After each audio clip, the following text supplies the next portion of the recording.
हूँ, बहुत सो के देखता हूँ, ये सर के बाल बहुत अजीब तरीके के बनाते, यहाँ बाल नहीं। देखा आपने? देखा? हाँ हाँ, होता है ना। यानी ये इलाका बीमार है, गरीब गरीब, ये इलाका यतीम, और पीछे का इलाका ज़कात का मुस्तहिक। इतने इतने ऐसे बाल बनाता है ऐसे। अभी करेगा क्या मालूम? चौराहे पे जाएगा, जहां देखेगा बहुत सारे देखने वाले, वहां जाके यो करेगा। अरे भाई क्या हो गया? क्या प्रॉब्लम होगा? जुए पड़ गई। एक तो तीनों तरह से टकला कितना खराब दिखता, हाँ, एक कार्टून जैसा नजर आता।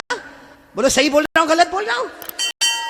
तो अच्छा एक बात आपको बताऊं, आपको शायद मालूम नहीं होगा, क्योंकि छोटे छोटे बच्चों को भी हमने देखा, 3-3, 4-4 साल के बच्चे, उनके हेयर स्टाइल है ना, यहाँ से कम, यहाँ से कम, पीछे से कम। हाँ, माँ बहुत खुश होती है। हालांकि सुन लो, ये उलमा किराम यहाँ मौजूद है। 1400 साल पहले हमारे नबी ने फरमाया था, एक उम्मत आएगी जिसके सर के कुछ हिस्से पर बाल होंगे, कुछ हिस्से पर बाल नहीं होंगे, भले कलमा पढ़ते होंगे, मगर 24 घंटे उनके सर पर अल्लाह की लानत उतरती होगी।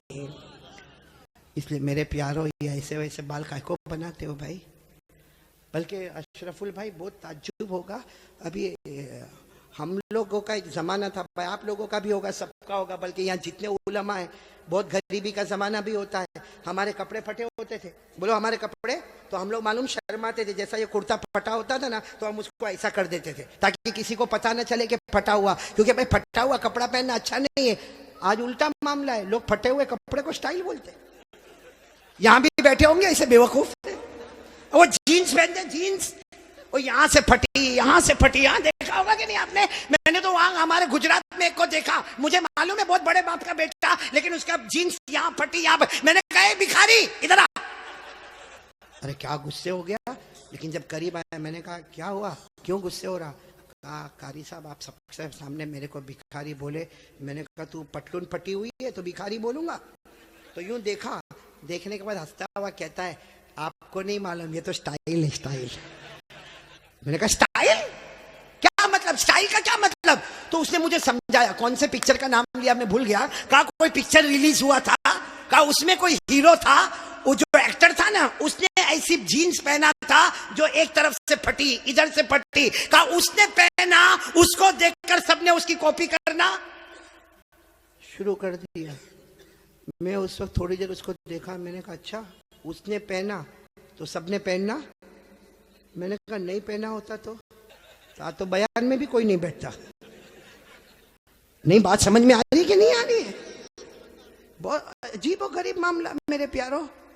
सच बताओ भाई, हमारे नबी से बढ़कर कोई नबी? कौन कौन मोहब्बत करता है? एकदम सही सही बोलना, साथ में बोलो भाई, मुस्तफा का दामन।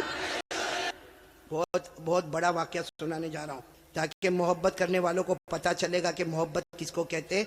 मेरे दोस्तों, एक मर्तबा हमारे नबी बैठे, बोलो हमारे नबी बैठे, सहाबा किराम भी बैठे। एक सहाबी सामने से आए, शायद नए नए मुसलमान हुए होंगे। उनकी उंगली में सोने की अंगूठी, बोलो उनकी उंगली में सोने की, और मर्दों के लिए सोना पहनना हराम। बोलो बोलो, मर्दों के लिए सोना पहनना, और उनकी उंगली में सोने की। अब उनको नहीं मालूम होगा, मसला नहीं मालूम होगा। वो आए, देखो बराबर मुझे देखना, वो आकर हमारे नबी के सामने बैठ गए और उंगली में बोलो सोने की। तो देखो हमारे नबी ने क्या किया, हमारे नबी ऐसे हो गए, ऐसे हो गए, उनकी तरफ नहीं देख रहे, इधर देखने लगे। तो साहबी समझे कुछ प्रॉब्लम होगा, वो खड़े हुए और वो इधर आ गए। तो हमारे नबी ऐसे हो गए, इधर देखने लगे। वो साहबी उठ के फिर इधर आए। जैसे इधर आए तो दूसरे एक सहाबी, जिनका नाम है हजरत अब्दुल्ला इब्ने अब्बास, बोलो क्या नाम है? हजरत अब्दुल्ला। उन्होंने उनके पांव पर यूं हाथ मारा और कहा क्या कर रहे हो? हमारे नबी इधर जा रहे, तुम उधर जा रहे हो। हमारे नबी उधर देख रहे, तुम उधर देख रहे हो। तुमने सोने की अंगूठी पहनी है, हराम है, उसके लिए हमारे नबी ने चेहरा फेर दिया। उन्होंने कहा मैंने सोने की अंगूठी पहनी, हराम है, मुझे तो मालूम ही नहीं था। यूं अंगूठी निकाली और मैदान में फेंक दी। बोलो मैदान में। और फिर हमारे नबी के सामने बैठ गए। हमारे नबी उनको देखकर मुस्कुराने लगे और क्या फरमाया, अच्छा हुआ तुमने अंगूठी उतार दी, वरना जो मेरे तरीके के खिलाफ जाता है, मैं कयामत में भी अपना चेहरा उससे हटा दूंगा। जैसे दुनिया में मैंने चेहरा फेर दिया, जो मेरे तरीके के खिलाफ होगा, कयामत में मैं मेरा चेहरा फेर दूंगा। अब सुनना, मजलिस हो गई, बोलो मजलिस हो गई, सब जाने लगे। तो वो भी जाने लगे। तो वो अब्दुल्ला इब्न अब्बास ने उनको बुलाया, ए भाई इधर आ, जा सोने की अंगूठी उठा ले, जहां तूने फेंका है वहां उठा ले, क्योंकि मर्दों के लिए पहनना हराम है, औरतों के लिए सोना पहनना हराम। ने कहा उठा ले, जाके अपनी बीवी को दे देना, अरे अपनी बेटी को देना, अपनी बहन को देना, अरे घर की किसी औरत को दे देना। मर्दों के लिए पहनना हराम है, औरतों के लिए पहनना हराम, जा उठा लो। तो साहबी ने क्या जवाब दिया, वो अंगूठी उठाओ, अरे जिसकी वजह से मेरे नबी ने चेहरा फेरा, अब तो उसकी तरफ देखना भी मैं हराम समझता। मैं अंगूठी उठाऊं, जिसकी वजह से मेरे नबी ने चेहरा फेर दिया, उसकी तरफ देखना भी हराम है, जिसको चाहे ले ले, लेकिन मैं उस चीज को नहीं देखूंगा जिसको मेरे नबी ने उसकी वजह से चेहरे को फेर दिया। मेरे प्यारो, तो हमारा पूरा बॉडी कपड़ा, कयामत में अगर नबी ने चेहरा फेर दिया तो क्या करेंगे मेरे प्यारो?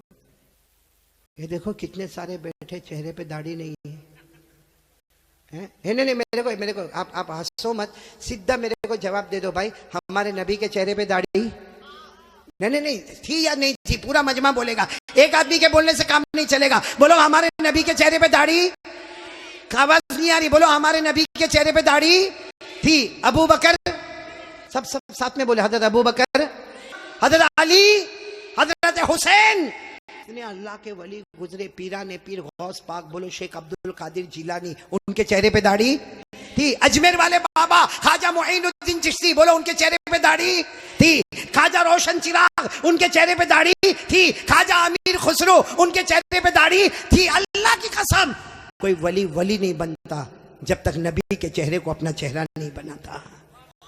तो मेरे प्यारो, यहाँ तो बहुत सारे बैठे, कोई प्रॉब्लम है साबड़ा में? नहीं, यहाँ कोई प्रॉब्लम है दाढ़ी का? तो फिर काय को नहीं? क्योंकि एक बात है, देखो नाराज मत होना, लेकिन एकदम सीधी बात मैं बोलता हूँ, पूरी दुनिया में मर्दों को दाढ़ी आती, औरतों को आवाज नहीं आ रही आपकी? औरतों को, और बुलंद आवाज से बोलो, औरतों को और मर्दों को, जिसको आवे वो, बाकी आगे का मैं कुछ नहीं बोलता भाई, लेकिन सीधा इंसाफ की बात करो भाई। नबी के चेहरे पे दाढ़ी थी तो रखना चाहिए कि नहीं रखना चाहिए? कौन कौन तैयार है हाथ ऊपर करे और साथ में बोले, भाई सिर्फ दाढ़ी की बात नहीं, अपनी पूरी बॉडी लेवल के साथ बात करे और बोले मुस्तफा का दामन, साथ में बोले हमारे नबी से बढ़कर कोई नबी, हमारे पैगंबर से बढ़कर कोई पैगंबर, हमारे रसूल से बढ़कर कोई रसूल। मोहब्बत करते थे, करते हैं, और बोलो करते। कौन कौन तैयार है? साथ में बोलो मोहब्बत करते थे, करते हैं, और बोलो करते। एक पूरे यकीन के साथ बोलो, करने धरने वाला कौन? अल्लाह ही। बोलो करने धरने वाला कौन? बहुत लोगों को एक प्रॉब्लम है कि बीवी का मिजाज बहुत गर्म है। देखो हंसने लगे, मतलब है प्रॉब्लम। बोले जब देखो जब किट किट किट किट, जब देखो जब लड़ाई झगड़ा होता कि नहीं होता भाई? नहीं, हाँ बोलो ना, होता कि नहीं होता? मैं जानता हूँ ये औरत का दिमाग बहुत गर्म। हाँ अशरफुल बराबर ना, बहुत जोर से बोला, औरत का दिमाग बहुत गर्म। लेकिन एक बात बताऊं, आप बुरा नहीं मानना, औरत का दिमाग गर्म बाद में होता है, हमारी आंखें पहले बहुत गर्म होती है। सही कह रहा हूँ गलत कह रहा हूँ? और मालूम है, एक मरतबा मैं आपको एक सही वाक्य सुनाता हूँ, भले आप हंसेंगे लेकिन वाक्य बिल्कुल सही है, ताकि आपका मूड फ्रेश हो जाए। हमारे यहाँ पे ना एक बहुत हमारा प्यारा दोस्त अशरफुल भाई, बहुत प्यारा दोस्त, उसका बड़ा कारोबार, बोलो अल्लाह बरकत देवे, बोलो आमीन, माशाल्लाह अल्लाह बरकत देवे। हाँ बड़ा कारोबार उनका। वो क्या हुआ मालूम, वो जब उनको पूरे साल का हिसाब किताब करना हो ना, भाई सुन रहे हैं ना आप लोग? हाँ बहुत बड़ा उनका कारोबार, लेकिन जब साल भर का उनको हिसाब किताब करना हो ना, तो वो हिसाब किताब अपने घर में ला कर करे। वो क्या करता, अपने ऑफिस से कंप्यूटर भी लेके आता, लैपटॉप भी लेके आता, कैलकुलेटर भी लेके आता, और अपना मोबाइल भी लेकर आता, और अपना जो अकाउंटेंट है ना उसको भी साथ में बिठाता, और वो मतलब हिसाब किताब साथ में। अब एक मरतबा साल में एक मरतबा ऐसा घर में करता। अब वो घर में कंप्यूटर लेकर आया, लैपटॉप लेकर आया, सब लेकर आया, सुनना बराबर, सब चीज लेकर आ गया। अब लाने के बाद उसने हिसाब किताब शुरू कर दिया। इतने में तो घर में आई कौन? अरे बीवी आएगी ना, और कौन आएगी? बोलो ना। बीवी आई और आकर कहने लगी क्या करते हो? आज नहीं बोला आज बिल्कुल बात नहीं करना, मैं हिसाब कर रहा हूँ साल भर का, टैक्स का मामला, इनकम टैक्स का मामला, सेल टैक्स का मामला, और बेचने का मामला, खरीदने का मामला, बहुत ज्यादा टेंशन है। कहा बिल्कुल मेरे से बात। बोलो बीवी को क्या कहा? मेरे से बात। लेकिन बीवी भी यही की होगी, साबरा वाबरा की होगी, क्या बोली मालूम है? मेरे को कोई बात नहीं करना, खाली इतना बताओ आप मुझे कितना प्यार करते हो। बीवी पूछ रही आप मुझे कितना। अब ये तो बेचारा थका हुआ था, बहुत बहुत करता जा, बहुत करता जा, जा, जा तू चाय बना, कॉफी बना, बहुत प्यार करता। और बीवी साबरा की थी कि ना मेरे को समझाओ कितना प्यार करते हो। उसने गुस्से में कहा जितना लैला मजनू में प्यार नहीं ना, उससे ज्यादा अपना प्यार है। लेकिन फिर भी बीवी मानी? बीवी मानी नहीं, बोली नहीं मेरे को बताओ ना कितना। लो बेटा मोबाइल दे। उसके पास मोबाइल था, ऐसा पड़ा हुआ था, मोबाइल उठाया, कहा ये क्या है? बीवी को पूछा, बोला आप लोग भी बोलो ना क्या है। उसने कहा ये मोबाइल में हूं, अंदर की जो सिम है ना, सिम वो तू है, अंदर जो चिप होती है ना सिम, बोला वो। और इतने अच्छे से बोला कि देख मोबाइल खाली मोबाइल होगा तो कोई काम का नहीं, और सिर्फ सिम लेके कोई आदमी खड़ा होए तो भी काम का नहीं। तो कहा मैं मोबाइल, तू अंदर की सिम, मैं अकेला तो कोई काम का नहीं, तू अकेली तो कोई काम की नहीं।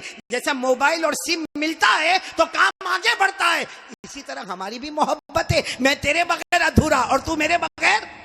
भाई बात तो सही बोला। बीवी इतनी खुश हो गई, साबरा की इतनी खुश हो गई, खुश होकर बोलने लगे आज मेरे को समझ में आया मेरा हस्बैंड कितनी मोहब्बत करता। ये मोबाइल और मैं अंदर की, बोलो ना, ये मोबाइल मैं अंदर की। वो बीवी बेचारी खुश हो के अंदर गया, क्या मेरा शोहर मेरे से बहुत मोहब्बत करता, वो मोबाइल बन गया, मेरे को सिम बनाया। जब वो अंदर किचन में गई तो ये अपने अकाउंटेंट को बोलता है पगली है, चाइना का मोबाइल है, 4 सिम लेके घूमता। देखो देखो अब कैसे समझ रहे हैं, सबको सिम याद आ रही है। ये मैंने आपका मूड फ्रेश कर दिया थोड़ा, लेकिन सब साथ में मेरा साथ दोगे? बोलो दोगे नहीं?